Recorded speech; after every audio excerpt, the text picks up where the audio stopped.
This episode of The Ride is brought to you by SmartPack.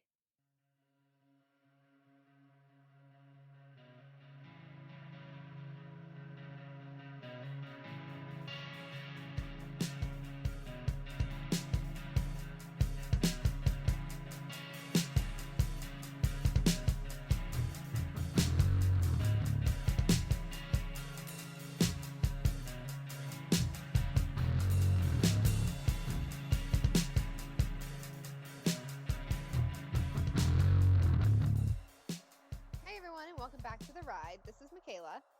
And this is Nicole.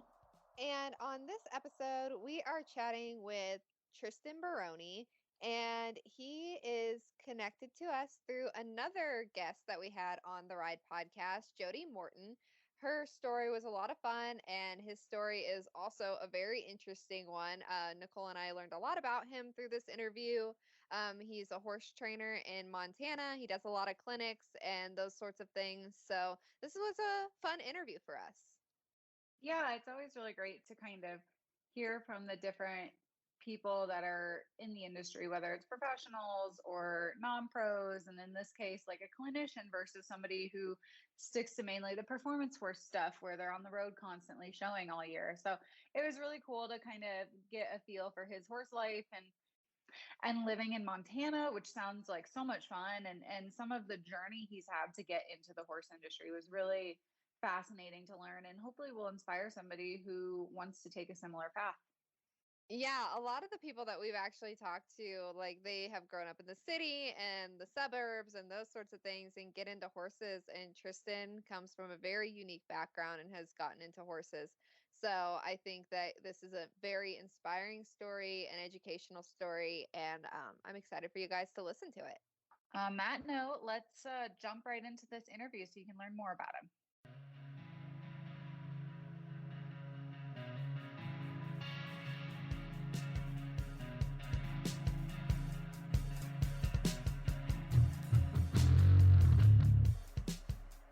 Due to the challenges of modern horsekeeping, many horses can benefit from the support of supplements to help them look and feel their best. Every horse is different, so SmartPack has made it easy to create a customized supplement program for your horse. With over 350 supplements available and a team of horse health experts on staff to help you choose between them, SmartPack is the smartest place to get your horse what he needs. Plus, smart supplements are guaranteed to work when you order them in smart packs. If you don't see the results in 2 months, SmartPack will give you your money back. Visit smartpack.com or call 1-800-461-8898 to learn more about how SmartPack can help you take great care of your horse today.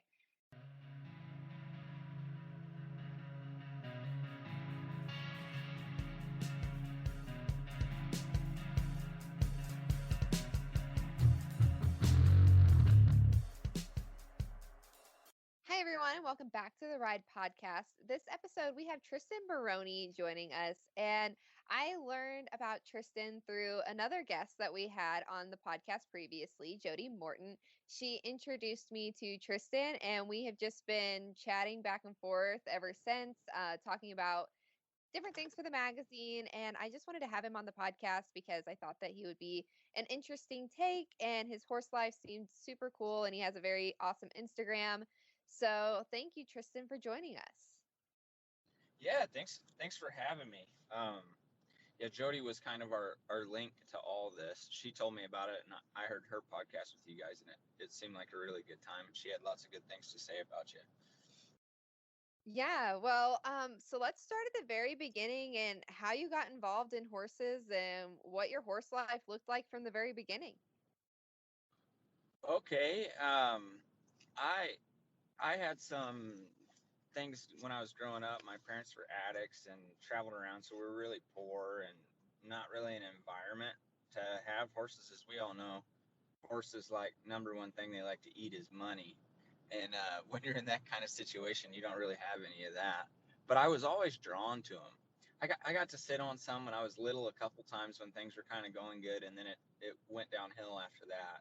And we were kind of on the lam, so to say, going from place to place.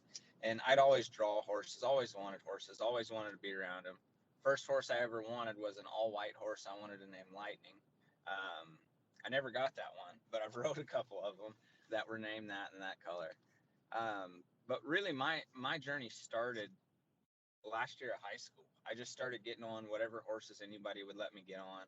I got on some really cool fox hunting horses and did that right off the bat and got to go jump and ride whip with some people and things.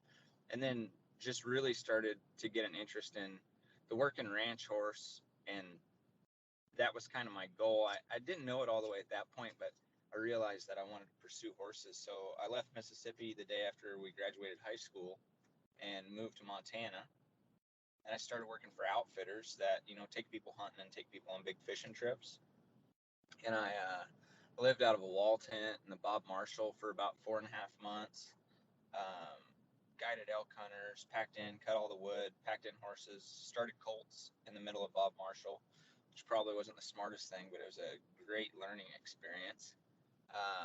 Packed all along Slough Creek, worked for some for the Forest Service, the Park Service, took fishing trips up there, packed all through the Ozorkis, all over the place. And then I started wanting to work for ranches now that I had some experience. Because when I came, my family didn't do it. I didn't really have any ends. So I just took whatever I could get for work, which was the outfitters. And you get to be horseback every day. And I'm not really an office person. I couldn't do it. So I needed something that wasn't like that. And then as I got going, I started realizing I wanted to try and learn from horses, especially on the ranches, because I couldn't figure out why I had these horses that I'd be using for a month out in the most beautiful place ever, doing a pretty fun job for a horse, moving cows and taking care of stuff and seeing new country. And they still didn't really want to be with me. Like I'd go to catch one in the morning that I've been riding for a month and he'd give me the finger every day and be like, no thanks, put his tail in there. We're going to run around for a while. And to me, I started to realize that was them saying that I wasn't going about things right, that I wasn't really approaching them in a way that they'd like to be approached. And I just didn't understand. And that's really what started sending me down that direction. And everything changed because I got a couple trailer loads of horses to start. And I kind of made a vow to myself that I wasn't going to do very much physically. I was going to get on and I would ride, but I wasn't going to pull on them. I wasn't going to try and control them. I wasn't going to try and make them do anything. I was going to try and get them to do stuff. And I did that for about a year where I probably did way too little. And, I definitely, the things I could get done decreased a little bit.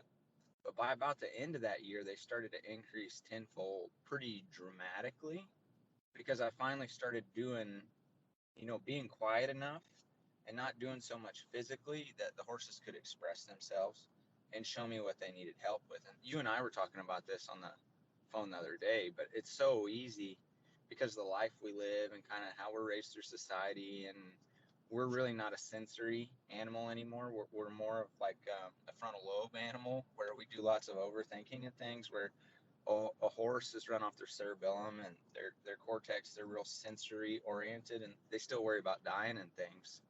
So once I really started easing off and just listening before I tried to like put my thing onto the horses, they started telling me what I had to work on. And then it's just snowballed downhill since then. It's really interesting how, when you kind of step back and actually look at the animal that you're around and you start to like understand them a little more rather than just like get on and be like, okay, you have a job to do. You start to like connect with them and understand them. They're just like people where we all have our personalities and we all want different things and we all want to be treated, a certain way. And horses are no different. How did you have any guidance as you kind of went into this journey, or was it kind of a, just learn as you go kind of thing? A lot of it, it'd be hard to count.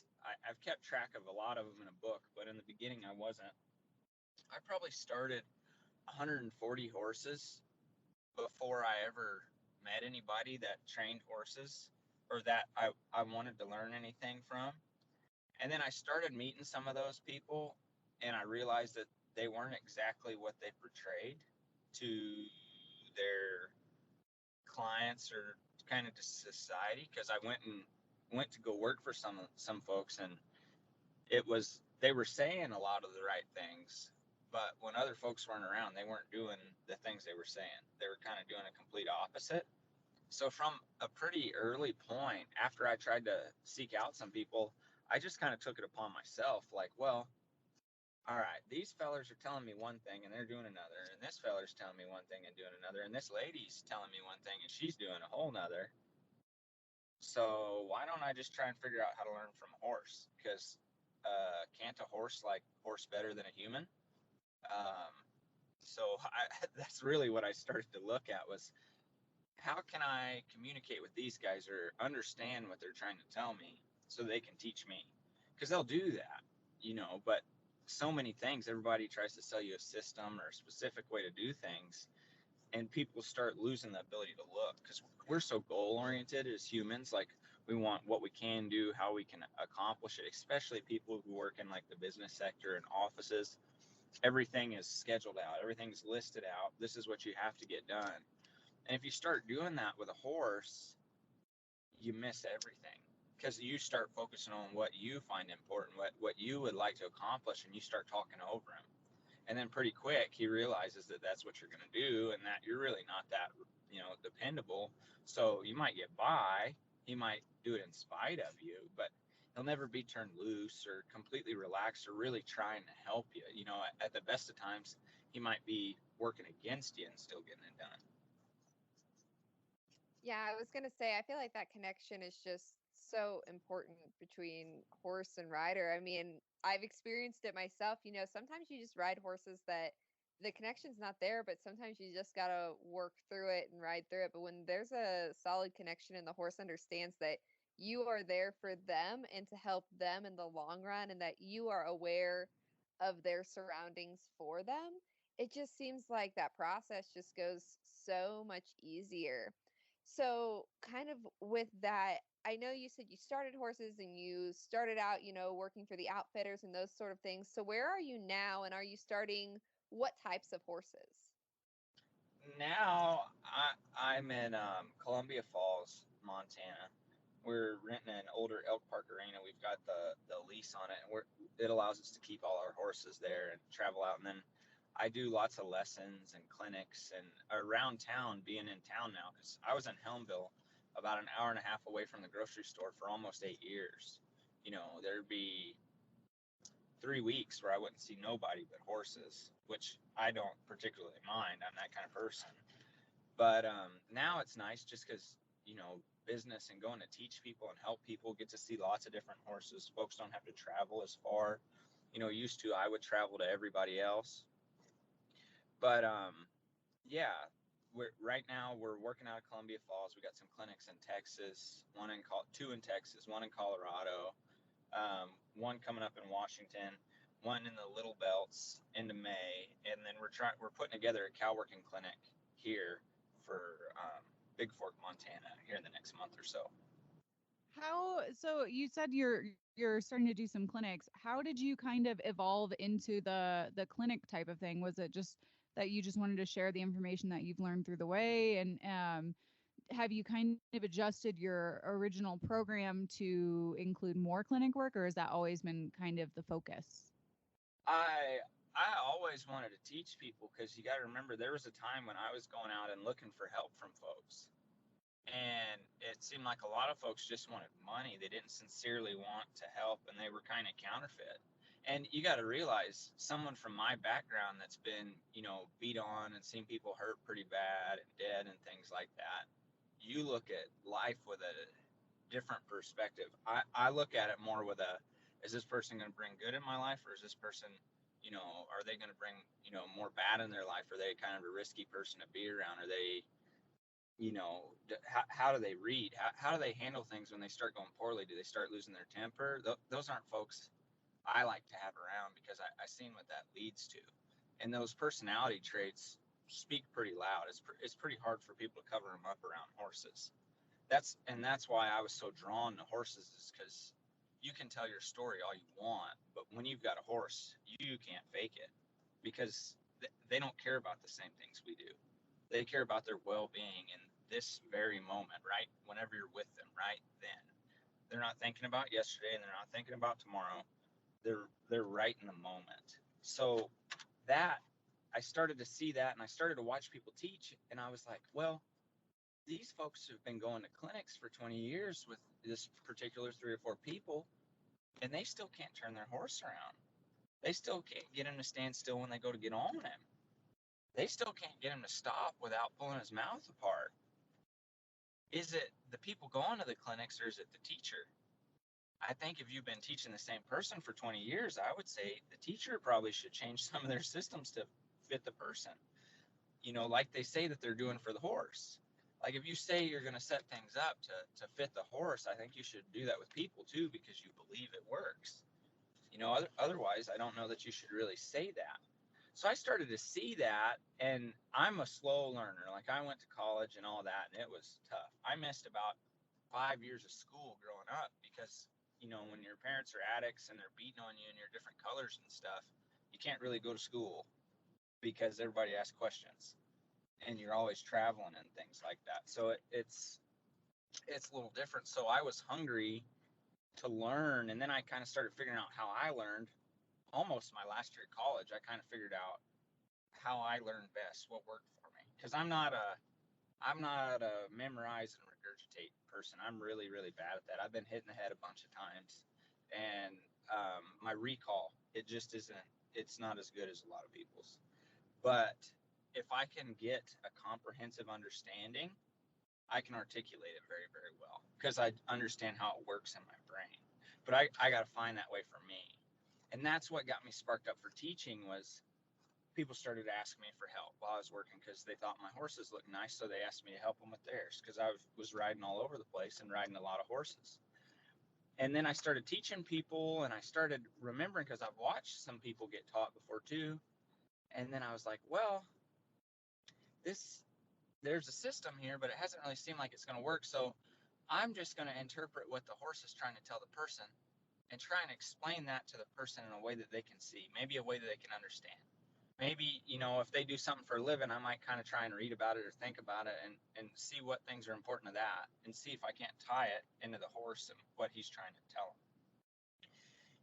Like, for instance, right now, everybody knows what to do. It's all over the internet. It's in every magazine, every maneuver you want. You can watch any show you want to see all the maneuvers, all of those things. But the how people apply it is what everybody struggles with. There's an abundance of information, but what makes two people different is how one person goes about it. It's not that they're necessarily doing something different, but the way that they're doing it, either works better or worse with the horse. And for me, that's what made me love teaching, because I could ride horses without riding them. Because if I could get a person who actually wanted to learn and was able to listen, if we didn't have to spend the whole time working on their fear and anxiety and being honest with themselves, we can go right to working together, and I can talk them into getting their horse balance. If they'll just relax and listen to me, I can help them shape those body parts up that they're not practiced up enough to feel. And then they can feel what perfect feels like, even if it's only for a couple steps, whether it's in a turn or stop or their back up or just walking forward or in an arc. And then they start hunting that, and then you see them smile, and they start to feel a little bit better because they had some success. And then it spitballs, you get to know each other better, you get to understand them a little bit more, you get to know their horse, and you can start cooking a recipe for it. Yeah, I think it's really important to be able to adapt and figure out the different learning styles, because I mean, as horse people, we know that you have to be an adaptable rider to be able to fit a different horse. Horses aren't going to fit into one single training program. The great trainers are able to ride different ones and fit those horses. And the same goes for those teaching people, because not everybody learns the same. Nicole, I know for a fact that Nicole thinks about riding differently than I think about. So when somebody goes to teach us something, they might have to word it a little differently, so that way she understands, or so I understand. So having somebody who's doing clinics and teaching people who can say it one way, and then the person's like, no, I don't quite understand. And then you go in and you're like, actually, I thought about it, and maybe if I compare it to this, it might be something that you understand. So I think that that's a really huge thing for you to do as a clinician. Yeah, I think it's important. I think it makes people feel cared about. A lot of times when you see people that will only teach it one way, oftentimes, not every time, but darn near every time, it's their ego in their way. They're worried that someone may know more, or someone may think they're foolish, or you know, they're just not able of interpreting what I've got. Where I look at it from a different perspective of, if somebody's not getting it, I'm not doing a good enough job. I need to figure out how to get in there and, you know, set it up for them so it works. And I enjoy that challenge because I do the same thing with horses. You know, I get along with all of them. I might, you know, it might take a little work in the beginning, but I haven't met any that I wasn't able to get along with.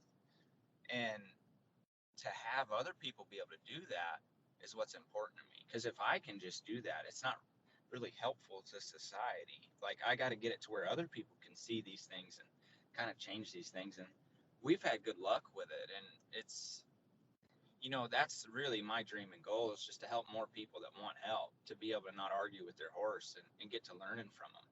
Like, yeah, we make a living doing clinics and things like that, but I tell everybody at the clinics that the whole point is getting to where you can be self-sustainable, because your clinician is only going to be there a time or two a year. You might have someone that you can do lessons with if you're lucky, but if you got to call me every day or got to go to a clinic every week to get better, I think we're teaching you the wrong way. We're not really teaching you how to sustain yourself. Like, it it is difficult, and it's a study that you get better at every day and you learn stuff about every day, but it doesn't mean that you can't be self-sufficient. And so many people have made it to where you need this and you need this and you need that. And I'm a big, you know, by golly, try and do what you think's right and learn, and try and learn from yourself, and get to know yourself a little bit, and see what you got there. And that's just been my biggest thing with the horses, is they were a saving grace to me. So I like helping other people with them so the horses don't have to struggle as bad. You know, I felt so safe with horses because they're honest. I've never met a horse that lies. I met some horses that had some real nasty things going because people were way too rude to them, and they didn't have the disposition to just take it. They decided that they would be better off at fighting back, and those people showed some things and made that easy. But I've never met a horse that hasn't had bad experience, that wasn't just a trusting, easy to get along with guy. Like, I started a 5-year-old yesterday, put the first ride on him, rode him around with a flag, rode him around with the rope, all gates, started teaching him to turn around, back, and all that stuff. And the sucker was shaking and yawning the whole time I was riding him on his first ride. That's the kind of thing I'm looking for. That's understanding in a horse. You know, if I see somebody working a horse and they're getting a lot done, but the horse's mouth is tight, everything they're doing, they're pulling his mouth open. Everything they're doing, the horse is on the muscle. He's braced. He's developing the wrong musculature. That's a horse who's also mentally braced. It's not necessarily a physical thing. And like, those are the kind of people that I'm interested in talking to, because they do it. They do it for a living, and sometimes they don't even realize they could do it even better if the horse wanted to do it. Like, you don't have to make them do it. If you show them the right way, they'll want to do it, and they'll kind of poke their little chest out and be happy about it and feel like they're accomplishing something. But you see so many people riding horses around like they're incapable, or their horse does something silly, and the first thing is, oh, darn horse. Oh, he just, you know, he just doesn't know. He can't do that. And it's like, man, you're shooting yourself in the foot. Like, I've never met, besides a dog, I've never met anything that's that trusting in humans that can come from just the worst place. And as long as you treat them right, and show them that it's not that way, it can change in seconds. People are way tougher than that. People, it takes long time to heal. Horses, if the way they can feel of you, you know, and your presence and your heart rate and all these things, they you can't fake that perception. So if you show them that you're paying attention to what's bothering them, the things that they're trying to ask for help with, the worst horse can change in seconds, minutes. And to me, that, just with the way I'm wired, that's something that I'll spend my life working on. Because if you're willing to try, horse or human, I'm willing to help you. That's really my only prerequisite, is that you're willing to try to get better. That, I mean, and if you can do that, I'll take the time it takes to get it better. Well, I think you and I have talked about this before, but the fact that awareness is really important around horses. And I think, as humans, sometimes we don't give horses the awareness that they need since they're herd animals and they, if one sees something and they kind of rely off of us to do those sorts of things. So if we show that we're aware and, considerate of them, then we're going to make it a lot farther. But I know that sometimes we just get in our heads as riders, whether we're just a leisurely rider or a competitor, any sorts of those things. But we get distracted by what was going on at work today or what was, being texted to us earlier, or, oh, I got a notification on my phone from Instagram, or I'm listening to music while I'm riding, something like that. They're very simple things that are just so active in our daily lives, but we just really don't think about how they affect our horses and our overall horsemanship. And your personal health, let alone your horsemanship. Being able to be in the moment is a skill. I meet a lot of people from all over, and you get some people in town that have some disciplines and some different hobbies that they do that take discipline to achieve, and they seem like they can get in the moment pretty good. But you see some people that they've never really pursued anything at a super high level, and they're in town working and having all the stimulus all the time, all the stuff around, all the accessibility. It seems like those folks have the hardest time because they never get to live with just themselves. And this is coming from a guy who lived by himself for years out in the middle of nowhere. I know this guy. I've lived with him by myself through the good days and the bad days without anybody to help. And that's that's been an important thing for me to be able to rationalize and deal with things when I'm riding. Because when you come up, sometimes you're riding a horse that scares you, and that's going to make your brain spin faster. It's going to make you think about all the things you have to worry about. Oh, these people depend on me. This folk, man, I got to pay the bills for this, and this person depends on me. I can't get in. Then you're already in a wreck because you weren't present. You were gone for too long. Or like the cell phone thing, you're thinking about what somebody said or whatever you got going in your life that's kind of hectic. The horse feels that, but he don't know what the heck it is.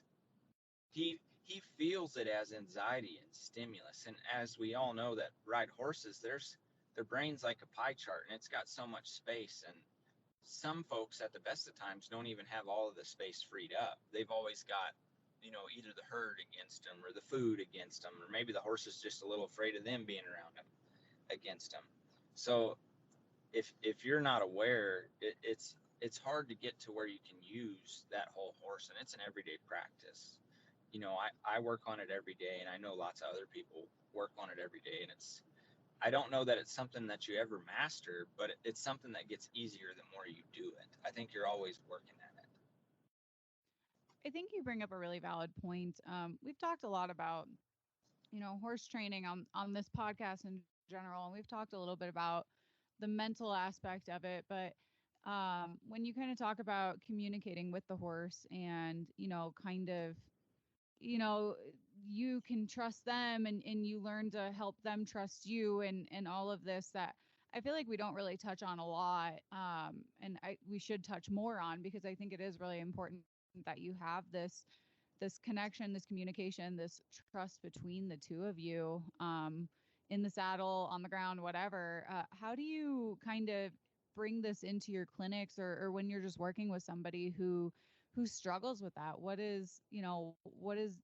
How do you get that point across to tell them the importance of it? It's not just about teaching your horse how to turn around. You also have to learn how to connect with them and communicate with them and read what their body language is saying and everything else that comes with it. 100%. The biggest thing for me, everybody always wants me to answer these questions, and I'm a pretty weird guy. So I go about it different, but I go about it in the way that horses have taught me that works. So the biggest thing I do is I watch. When I meet people and I have a clinic, I'll listen and hear what they have to say and what they want to tell me. And usually it's like the same 12 things. Sometimes you get something different, but usually it's like the same 12 things. And I listen and I'm polite and try and understand and let those folks get comfortable. But then I'll just ask them to ride their horse or show me what they're working on. Show me what they're doing good or what they want help with. Show me how you're going about it, what you got going. Because if I go to talking before I ever see the interaction, before I ever see how the horse relates to the human and the human relates to the horse, I'm gonna stick my foot in my mouth because I don't have one to stand on. I don't even know what's there. And I see so many people do that with horses that they're going to help people with. They just go and attack the dang horse before they ever even let him express himself and show you what he's got going. And for me, I would be crippled if I did that. I couldn't ride the horses that I ride, and some of the people would probably hit me too. So I really just slow down and watch. And then I try and see what the person's looking for, what they feel like they're having some success with. And I try and see the things that the horse is asking for help with. And I'll let them go until they either struggle or, some people just don't know, and they'll do something and feel pretty proud of themselves when it was really quite awful. And that person you almost got to approach different so that you don't offend them when you explain it to them. But I'll start just talking to them from the horse. Say they're doing hindquarters, front quarters. That's a maneuver that's everywhere. You have the horse engage his hindquarters, and the inside foot is reaching up and under further. The front feet are tracking forward in a smaller circle but balanced, and the horse is really composed. And ideally, he should be soft both laterally and longitudinally with the body picked up and a relaxed expression, right? So if those things aren't there, which there's not a whole lot of people that I see where all those things are there, because it takes a lot of work to do that and it takes a lot of awareness, I'll start telling them, well, you see where your horse is pulling on you there? Or in hindquarters, a huge one, when horses don't respect a person's leg and they've been getting pulled on, they'll have lateral flexion, say to the right, have their right leg on to move the hindquarters. And the first foot that moves when they ask the horse to move will be the right front leg. And it'll move in towards the rider's leg. The shoulder will drop and the hindquarters will get all jacked up. The horse will get ridged in the neck, and then the pull and tug of war starts. And so what I'll explain to those people is, hey, so just next time, slow down, just wait. Okay, put the dang ring down. Let me finish what I'm saying. You don't got to do it again. Just wait. Because usually that's what they do. You start talking and they start trying to do it immediately. And it's like, let me close the loop for you, because I know a lot of people want to know what could happen, what may happen, and what they got to quit for. So I'll try and explain it to them before they find themselves in that situation. Because what happens, and Jody is a good example, I'll be helping her with something, and she'll want to ask me a question in the middle while I'm talking to her through something. And she can't afford to do it because she'll be late. She'll miss the opportunity to get it better. So I've worked on that with her a lot, of just wait, kind of have your mindset and look for it. But back to the hindquarters, I'll have that person slow down, reach down the rein softer, because the first thing I saw was when they reached down the rein, the first thing the horse's head did was go left and look left. And they were reaching down the right rein. Well, why does the horse do that? Well, a horse does that because he's preparing to get pulled on. Somewhere in his life, whether it's this person or the next, someone went down the reins too fast with too much force and it scared him. So as soon as you pick up the right rein, he thinks left because he's thinking of escaping from excess stimulus. So what I'll have those people do is easy down, as easy as they're capable of, down that rein, and just slowly take the slack out until there's the slightest change. The horse could even do the wrong thing, but once he does that, you don't pull anymore, you wait. The rest of it you'll do with your leg. Because if the horse tries to go left, or he tries to go right, or sticks his little nose out, or does whatever he does, he's saying that's an effective dose of pressure to stimulate change. If you keep going, you're going to get closer to scaring him, because he's already trying. He might not be trying the right thing. That don't matter. This is a horse that thought he couldn't try. So now when he does try something, we got to reward him for it. And then that person might put their leg on, and then, oh, by golly, because the horse understands, he moves over perfect. They let go. He works his mouth and kind of shakes and looks at all of us like, wow, why haven't I been doing that the other 732 times? And then the rider can see that, because they're like, oh, well, he's never put his nose down like that. Well, yeah, he's never really felt like you were listening to him. So he had a hard time relaxing around you. And it can be something that small that then the person sees it and understands it and is like, oh, okay, I could get behind this. And then they start being curious, and then I'll kind of change it from there. But it's a hard thing, because it truly depends on the interaction. That's where I go from. And with that, I'm not for everybody, because I'm there to help the horses, and I'm there for people who genuinely want to get better and be better people so that they can ride nicer horses. And not everybody wants to do that, and that's okay too. But for those people that are interested, I have a blast with it, and the people that are doing it have a lot of fun in it. Has a lot of carry over to other things in your life too.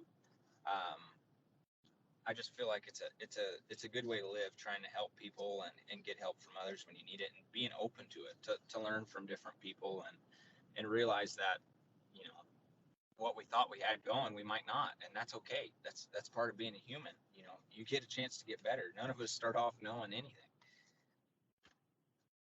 Well, I feel like your background in general and just, how you grew up and all of those sorts of things really plays into your teaching methods, both with horses and humans, because you have a different understanding and a different way of looking at life that not a lot of horse people maybe do understand. Because I know a lot of horse people, myself included, I've been privileged to grow up around horses my entire life and have the access to the people who are willing to help me and, go that route in life. So I've kind of always had that opportunity. But growing up and not having those opportunities gives you a different outlook that makes you a little bit better of a teacher.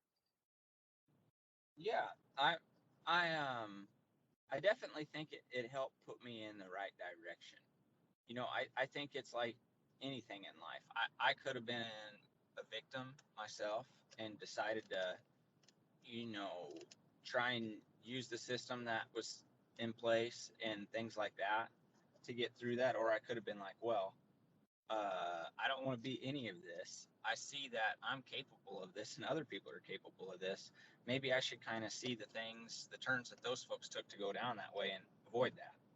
And I use the same thing in learning from other clinicians. Was I took the information that I like for instance, two of my favorite people to watch are Brian Newbert and Joe Walters. I really like watching Wade Black too. He does a great job teaching, and he can do it. Um, but people like that, I'm drawn to them because if you ask them a hard question, they'll tell you if they don't know. If they say something incorrect or say something that turns out not to be true, they'll be the first people to tell you that. And those are the things that are important to me because I try and do that. And I remember a time when that was really hard to do, to say that I was wrong or I didn't know something. And that's just a sign of insecurity. If you're not able to do that, you're not really super comfortable with yourself. And horses don't like that. If you can't admit that you screwed up, they get irritated and they'll start getting really, really critical of you because you don't have any forgiveness for them and you're overly critical of them. And I tell people that probably 2 or 3 times a week, like, hey, if you're going to be that critical of your horse and not that critical of yourself, just be ready for the repercussions that you're entering up for. Because if you keep looking at him through a magnifying glass and not yourself, you're going to be looking at him from the ground for long because he's not going to have the forgiveness for you if you're coming after him like you got everything going on and you're the bomb when you're really not. That's going to drive a horse nuts faster than anything you've ever seen. So throughout this whole process, was there a particular horse or something that just really made you reevaluate everything? Is there one that stands out that, just kind of change your perspective of how you do things? Oh, it was a succession of them. It was all kind of that summer when I started letting go. I had a horse on this ranch that was 9 years old, named Uno, that folks had tried to start and got bucked off of and got hurt on and things like that. And that horse was 9, and he hadn't really ever been rode successfully. People got on him, but it never ended well. And I'm kind of a softy, and I looked at him, and he's a great, big, strong horse. And I was on a ranch, and I was like, he'd make a great horse to use. And that horse taught me a lot, because he'd been attacked by people so much, and I had to go about things different. But it really wasn't any one horse. It was probably that summer when I had 2 or 3 trailer loads of horses to start. The 3 trailer loads of horses that I had were all Hancock horses from the Leachman dispersal sale. And I started all those and sold them and paid for a lot of my college. And everybody says those horses are really tough. And I would say, yes, they're really tough. That's the kind of horse you want to take if you're going into a sketchy situation. If you can stay with him, you're going to get out of it because he's going to get out of it. But with that kind of horse, they don't tolerate getting banged on. They don't tolerate getting fought with. But what they do tolerate is learning how to work and learning how to help you. And those horses banged on me, and I banged on them a little, and they banged on me some more. And then I finally figured out that summer that the banging part wasn't really that helpful because they were tougher than I was, and I can hang in there pretty good. But when you got 14, 15 horses to ride a day, um, physicality is not the way to go about it because there won't be none of you left. So those horses really taught me because they didn't put up with my crap, and I'm perfect by no means. And then I was just trying to learn and didn't know what the heck to do. I was just figuring out, so I did so many things wrong, but those horses helped me through it. And they showed me, and they didn't tolerate the dumb things that I was doing that I needed to not be doing. And they told me about it very loudly. They weren't like an easy horse that anybody could start. That's just real quiet, that would put up with anything. And if you banged on him hard enough, he'd give up. There's lots of horses like that. Lots of people ride them. And you should never do that, but it happens, and it's easy to do when you're learning, and anybody who's rode enough horses and hasn't done that, either they had a phenomenal mentor and were just raised great and knew better from a young age, or they're fibbing to you, because it happens in the journey to learning. And that's kind of my thing, is helping people not make the same mistakes that I made. Try and give them a little bit of my experience and get them even better than I am. And that's what those horses did, was they showed me what I needed to pay attention to, and I started listening to it, and it really got better. So I would say it wasn't any one horse, it was a couple trailer loads of horses. Well, I'd say that, horses are really great teachers, and going into horses not really having a whole lot of experience, it's kind of a nice thing because they're pretty forgiving and they're great teachers, so long as you get the right ones. You get some of them that aren't so forgiving, but having those horses, they make pretty awesome teachers, even the really tough ones. Oh yeah, I was doing some online lessons with a gal that I've been doing online lessons with for almost 2 years, and she's really into horsemanship, and now she's helping other people with horses. And she's got one that's been through, I can't remember how many trainers she said, but like 9 different trainers. Folks got hurt, and great big pretty 16-2, just fancy moving horse, be fun horse to ride. But he's been getting fought with, and he's dangerous, considered dangerous, at this point in time, by the people who own him and the people who worked him. And I was just talking to her the other day and helping her with some of the things that she was working on, but wasn't seeing what the horse was telling her. We got him shaped up, and she had some success, and then we're going to do another one next week. But what I told her was, stick with that horse. Be safe, you know, know your limits, and don't be afraid to take a break and sit down, and you don't have to get on him right away. He'll tell you when it's time to do it. Listen to yourself, and don't go biting off more than you can chew, because he'll darn sure do it, because he's had lots of practice with people. But if you can take your time and get that sucker to want to be around you and want you to get on him, because you can get a horse even on the first, it don't take a long time if you pay attention to what's important to him. You can get a horse that ain't never been rode before to get to where he wants you to get on him, because being around you is so much fun. He just wants to go do stuff and see stuff. And that's what I really talked about with her, and why she's kept that horse and a couple other tough ones, is those tough horses, instead of saying, hey Tristen, that ain't a great idea, Tristen, I really don't think you should do that. Oh, geez, Tristen, you went ahead and did it, and they're kind of okay, they'll make it. The other horse will be like, hey, Tristen, and then, he'll start cursing at me the next sentence. He won't tell me, hey, Tristen, twice. There might be feet coming, or there might be whatever coming after you. You don't know. He might be bouncing off around the crowd, and you're just trying to get out of the way. So those horses that, have been in those tough situations, or babies that are just naturally far more sensitive and a little bit more flighty, they have the most to teach to people who really want to pursue this journey, because they won't tolerate your errors. They'll tell you about them. And sometimes people need a horse that's a little more assertive with them, so that they actually get the point. because there's so many horses out there today that are so nice bred that anybody's grandmother could start them that ain't never even rode a horse before. They're just so sweet and easy going, and they've been bred so long for disposition, and it works. You know, there's a reason people pay a lot of money for these well-bred horses, is because a lot of the reining horses, if you've ever got to be around any of the real fancy bred ones, they come out of the box wanting to spin, stop, and do lead changes naturally. You don't really even have to teach it. You just got to ride them and not mess it up. You know, they're really predisposed to that. Or a really good cow horse. The biggest thing on a really good cow horse is getting him not to overwork a cow and get too far forward. You don't ever have to teach him how to work a cow. He comes out of the womb wanting to eat beef. That's just how they are.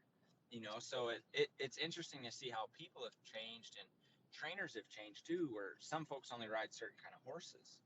And I think that's great. Everybody's entitled to what they want to do. But for me, being able to work with all different disciplines and all different horses, it really helps me gain more understanding into what I would like. Because I'm big on knowledge and understanding. You know, knowledge, you can regurgitate knowledge. It's information that's out there. Understanding is when you can articulate something to a child and teach them how to do it effectively. To me, that's understanding. That's a comprehensive understanding. Yeah, there's a big difference between the two, and sometimes it's a hard one to get some people to understand, is the fact that they're not quite understanding what they're doing, with a certain maneuver or those different sorts of things. Sometimes it's hard, especially when it comes down to feel, and you have to feel things. That's a hard thing to get people to understand. Oh, feels super hard because you can demonstrate, you can teach people, and I can directly show people what I feel like to horses, but you can't give it to nobody and you can't buy it. You can spend as much money as you want. You can't buy it. It's something you got to work on within yourself, and you got to slow your crazy brain down to where it's quiet and you can feel. If that sucker's going, it's using up too much of your power. You know, you can't feel if it's all going to your brain. That we've got like one of the most complex brains that uses a lot of energy, and when you start worrying and thinking about stuff, your motor skills and your timing and your sensory organs all get, you know, they're not as sharp as they could be. You're not in a flow state. I don't know if you guys have ever read anything about flow states and things like that, but it's when alpha waves are present in the brain and you're in the moment. You're just feeling and reacting.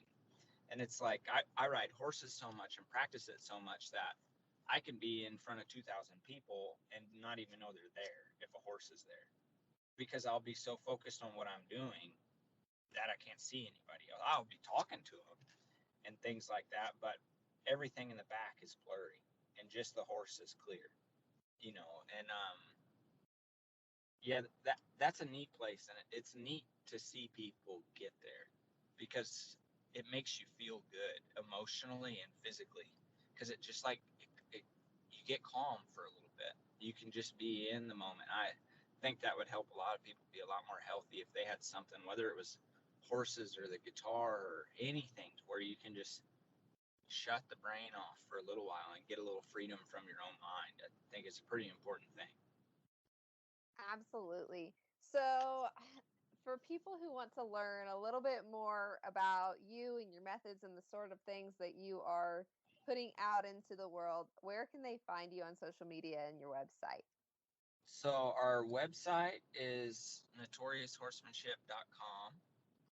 It talks about the clinics and training and the methods and some of the things I'm interested to. Like our first deal is a landing page describing what I do and if it might even be applicable to you. Because like I told you guys, it's not for everyone. And then Instagram, notorious_horsemanship. We got some things on Facebook. YouTube is Notorious Horsemanship. We got a couple videos up. We're starting to get more videos up consistently. I used to do them under Meyer Company Ranch when I was running that place. And we've since started to make some here and are going to be making some more. Anybody that's around, we'll have colt starting competition in Corvallis in June 5th and 6th. And then in the next weekend, we'll be in Virginia for a horse expo and colt starting competition. So any people around there that want to come see something fun, see some horses get started and watch some different styles of horsemanship, that'd be a cool thing to come and watch. Yeah, sounds so interesting. So thank you so much again for joining us, Tristen. Yeah, thank you guys for having me and let me run my mouth for an hour. It's been great.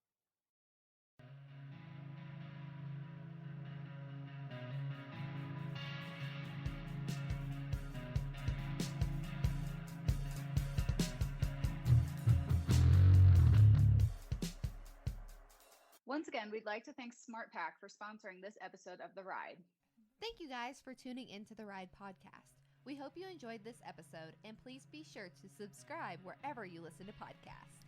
Follow Horse and Rider Magazine on social media and find us at horseandrider.com. If you guys have any questions or comments, please be sure to hit us up at horseandrider@aimmedia.com. We want to hear from you guys. And if you like what you're listening to, be sure to leave us a review on iTunes. How many stars, Michaela? 5 stars, please.